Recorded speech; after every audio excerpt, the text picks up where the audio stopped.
Hey, salut tout le monde. Aujourd'hui, on se retrouve pour une vidéo sur le cheesecake Oreo. Ça faisait hyper longtemps que j'en avais pas fait. Je crois que la dernière fois, c'était genre il y a 8 ans que j'ai eu envie de faire un gâteau sans cuisson. J'avais vraiment pas envie de me prendre la tête, attendre que ça refroidisse, nanana, pour le garnir.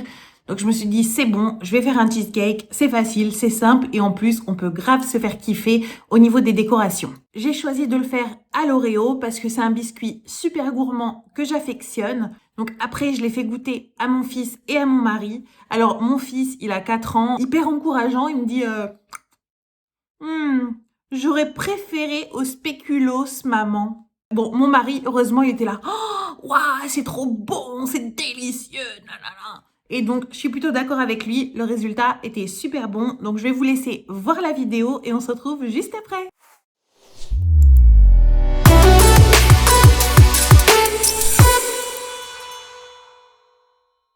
Je vous mettrai toutes les quantités en barre d'infos. Donc pour la base, il vous faut 20 Oreos et 100 g de beurre pommade.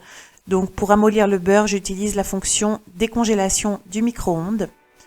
Pour la crème cheesecake, donc il vous faut du Philadelphia, environ 2 boîtes, 200 g de chocolat blanc, 110 g de mascarpone et quelques Oreos à émietter. Donc moi, mon mascarpone faisait 250 grammes et vous allez voir qu'au niveau des grammages, il allait me manquer 10-15 grammes. Donc j'ai légèrement réduit les quantités dans la recette, mais c'est pas dramatique. Pour la buttercream, donc il vous faut du mascarpone, de la crème fleurette entière, 100 grammes de sucre glace et encore une fois du beurre pommade, ainsi que de quoi aromatiser. Donc ici, ce sera de la vanille. Je vous mettrai plus tard une fiche pour rejoindre le tutoriel buttercream.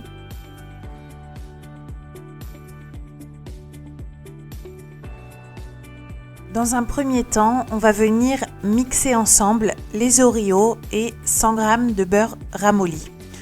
Donc, comme je vous l'ai dit précédemment, pour ramollir le beurre sans le fondre, j'utilise la fonction décongélation du micro-ondes pendant 10 secondes, 10-15 secondes. Ça permet vraiment d'avoir une bonne base de beurre pommade.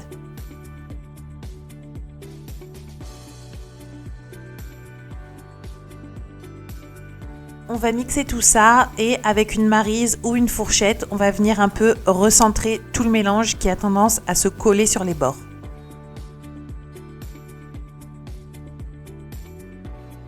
On verse tout ça dans un petit bol pour bien homogénéiser et mélanger.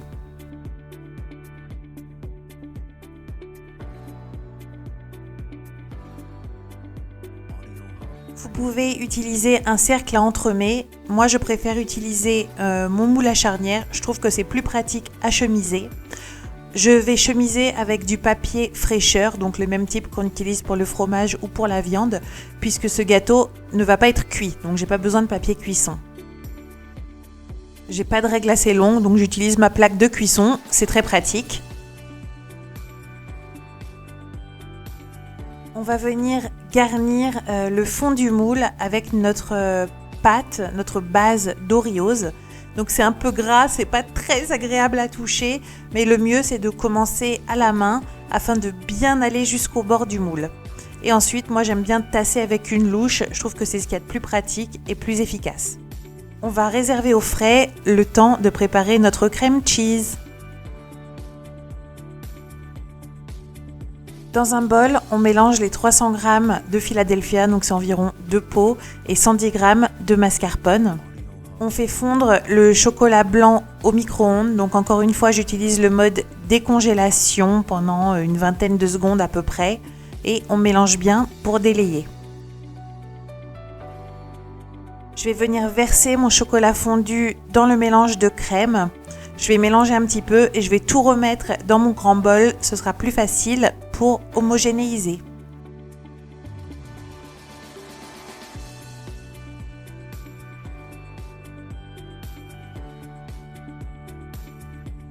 Et maintenant, on va bien mélanger pour obtenir une crème bien lisse, bien homogène et qui sera agréable en bouche.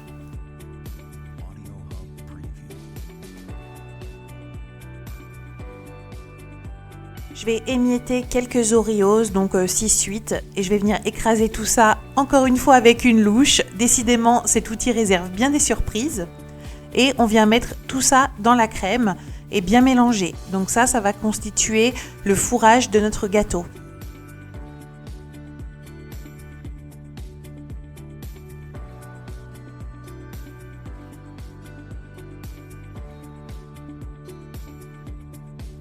Pendant que je préparais ma crème, ma base a refroidi, donc pas très longtemps, mais c'est suffisant pour que le beurre qui est dedans redurcisse. Et on va venir garnir généreusement notre gâteau en allant bien jusqu'au bord.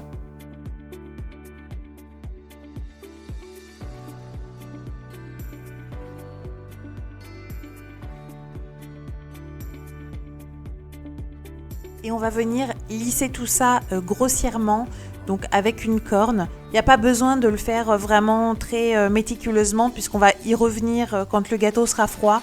Mais là, on va essayer de faire en sorte qu'il soit au moins le plus plat possible.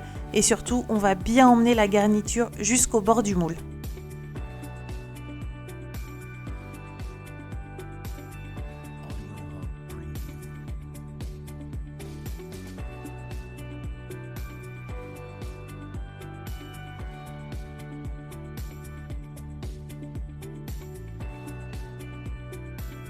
On va réserver au frais pendant au moins 2 heures pour que tout ça durcisse et qu'on puisse continuer à travailler notre gâteau. Ça y est, le gâteau est resté 2 heures au frais. Il est temps de démouler et d'enlever délicatement le papier.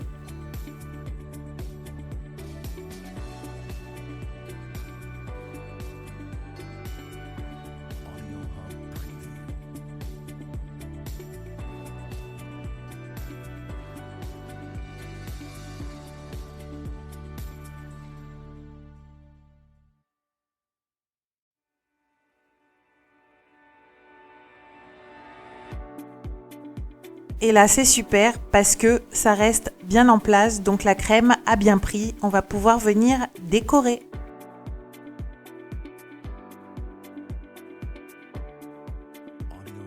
Je vais mettre mon cheesecake sur mon plateau rotatif et on va venir lisser tout ça.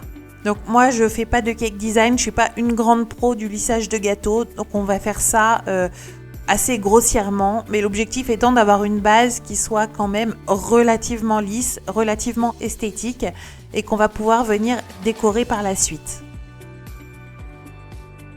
Donc pour lisser, j'utilise ma corne et je fais tourner mon gâteau tout en maintenant une légère pression avec ma corne.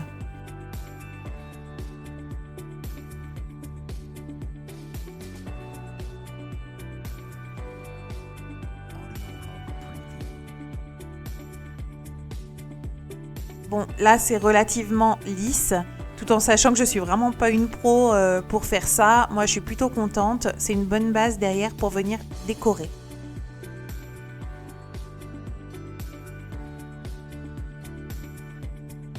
On va maintenant décorer notre gâteau avec une buttercream mascarpone dont vous trouverez le tuto plus loin. Pour ce dressage, je vais utiliser un adaptateur. N'oubliez pas de regarder la vidéo tuto sur l'utilisation d'une poche à douille. Donc vous verrez pourquoi j'ai utilisé un adaptateur, c'est que j'aurai besoin de 2 douilles différentes. Donc je commence à remplir ma poche. Donc ici j'ai pris une poche jetable d'un grand format.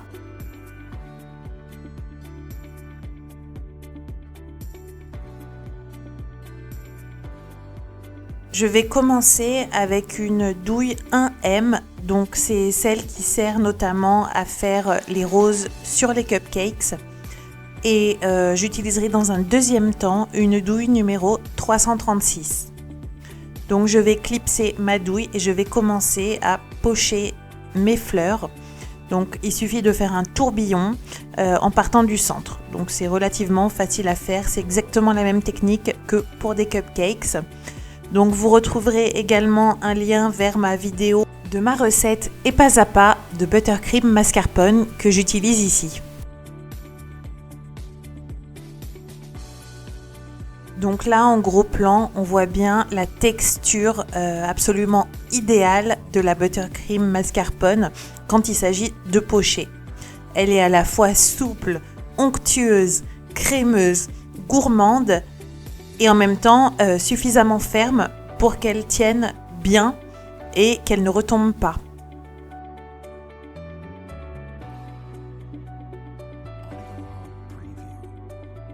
J'utilise maintenant une douille numéro 336 pour décorer le centre de mon gâteau et vous aurez compris l'intérêt d'utiliser un adaptateur, ce qui me permet de continuer à utiliser ma buttercream tout en faisant un autre design.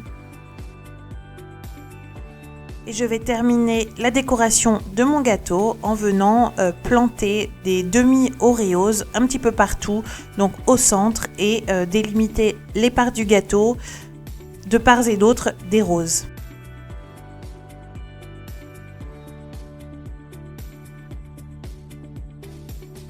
Je viens émietter un petit peu de biscuit Oreos au centre. Et voilà, la réalisation est terminée. Il ne reste plus qu'à déguster.